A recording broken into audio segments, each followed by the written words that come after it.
So there's this debate. It's like, do we use our power and our influence to help these other countries? Do we use it to pressure them into, pressuring them into doing what we want them to do? It's like, are we being imperialist, or are we being realistic here that we have to project U.S. power? My personal opinion, as it stands today, but you start seeing all those patterns. Do you ever get like a little cynical that, and I don't want to put words in your mouth here, so feel free to give whatever opinion you have, but do you ever get a little cynical that maybe when it comes to foreign policy and particularly, there seems to be a little bit of a uniparty, holier-than-thou system where people who have no experience in most cases just decide to make decisions that guys like you are going to have to pay the price for?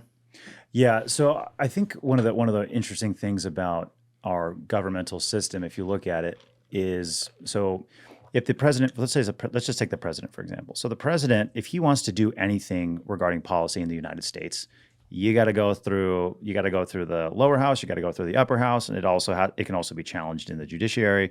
So and then you got to sign off on it, and so it's like it has to go through all these checks and balances to do any kind of decision, right?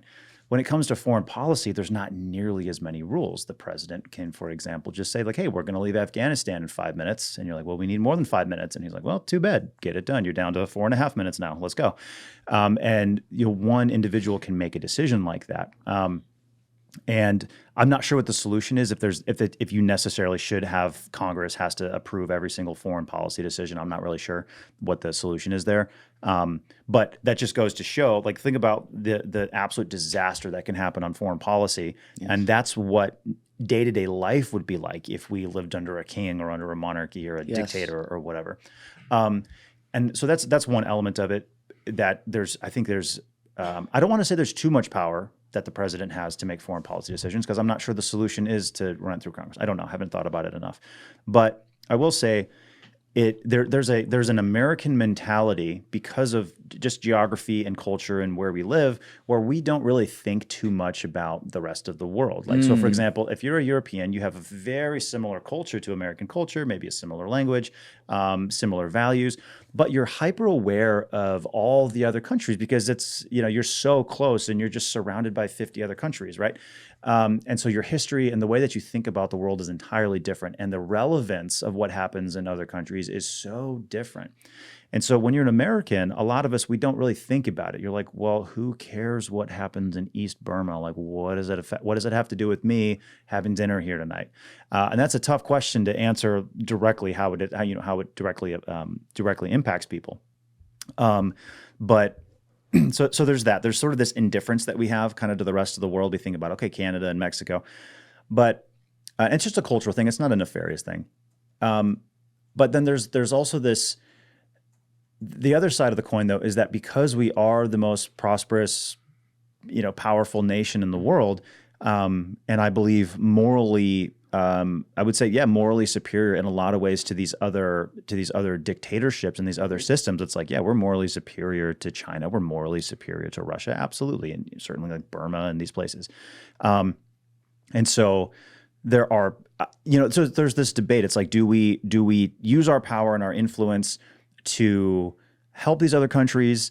Do we use it to pressure them into, pressuring them into doing what we want them to do? It's like, are we being imperialist, or are we being realistic here that we have to project U.S. power? My personal opinion, as it stands today, and things can change obviously situation to situation, is like, I think in general, it's good for the United States to project power, not aggressive power, but stability type power, where we're going into places, we're not allowing, criminal elements to take hold in, let's say it's a country, or, for example, I really believe that we should be involved in assisting the armed groups that are fighting against the Burma army. And we can get into that a little more as well. We will. So I think that the U.S. has a moral obligation, in my opinion, to go help people who are trying to live free, who are trying to like live in peace, and who are being oppressed, who are being attacked. And I think we have a moral obligation to help them in some way. Now, that doesn't mean that we go in and we invade and we take over their countries and all that stuff. I'm not saying that, but I'm saying once U.S. aid is, let's say, restructured. Let's say we restructure it properly, right?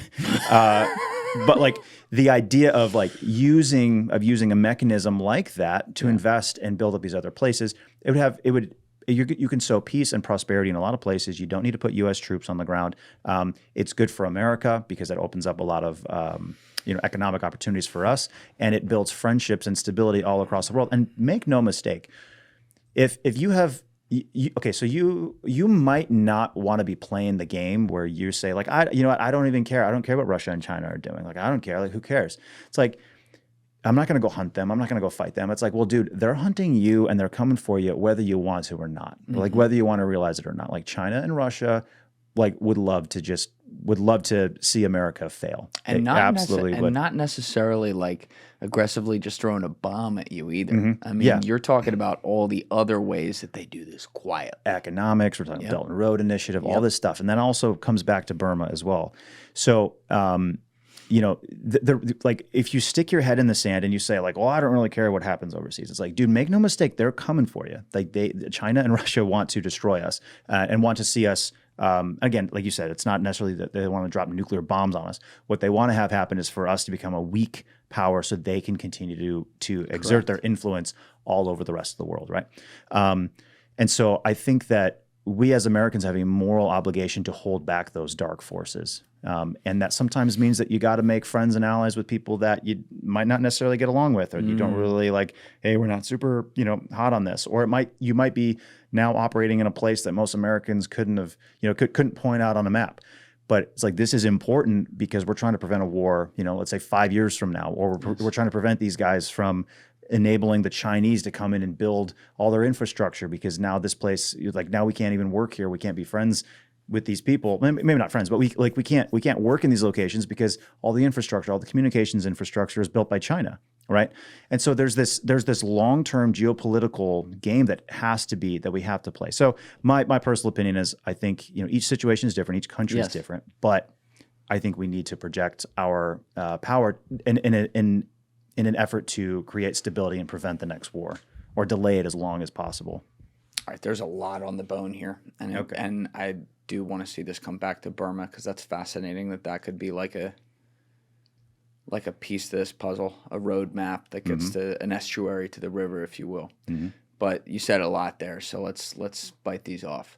First, it's refreshing when I get to hear someone like you comment on this, because you have actually been the guy who you have to back up the actions with words and opinions, because you get sent to these places to do this stuff. Even in retirement now, you're literally on the front lines doing stuff. Yeah. You were a Navy SEAL. You're not like Mitch McConnell or Nancy Pelosi or whatever who's just like in an office somewhere riding out their fucking paycheck to trade stocks, right? Yeah. So there's a huge difference there. The second thing is the USAID stuff and the soft power stuff. I'm with you.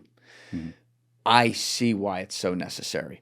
Unfortunately, human nature across everything that's ever existed, this is just the way it works, is that anything that starts good eventually slips down the slope and gets bad. And that's what we saw happen with USAID. So instead of using soft power to make sure we buy off the right diplomats in Hungary to avoid a problem with Poland that then would not have, reverberating effects in Russia, we're paying for fucking transgender operations, 10 grand a pop in Uganda, Ugats for what, right? So, like, obviously, it gets out of control. Mike Pence has been in here. He was the guy, like, blowing the whistle on that, like, talking all about that. So, I get it. You said Mike Pence? Yeah. Former VP?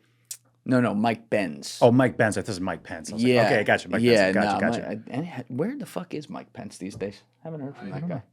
Yeah, I guess he's hiding. Okay. But anyway, so this guy, Mike Benz. Oh, he was on Rogan. Talking about USA. Everything. Okay, I listened to his episode on Rogan. Yeah. He was on Rogan twice. He was on Sean Ryan twice. He's been on everything. That's great. But he came in here a couple times this summer and was really, really good.